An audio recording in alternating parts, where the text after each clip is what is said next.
Hi అండి. ఇది మా ఇంటి దగ్గర మేమైతే పండగ చేసుకున్నాము. పండగకు మా ఫ్యామిలీ వరకే కొంచెం చిన్నగా చేసుకున్నాం పండగ. మా ఫ్యామిలీ వరకే వండుకొని తిన్నాము. మటన్ ఒక్కటేనండి. మా యారాన్లో అమ్మవారి కళ్యాణం అయిపోయింది. హారతి ఇస్తున్నాము. మేము 5 అమ్మవారి కళ్యాణం అయిపోయింది. బియ్యం పోస్తున్నాం. అమ్మవారికి ఒడి బియ్యం పోస్తున్నాం. ఒడి బియ్యం కార్యక్రమం ఇది.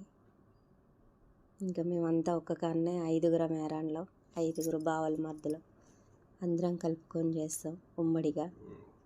ప్రతి సంవత్సరం మేము పండగలు చేసుకుంటాం. ఓకేనండి, బాయ్.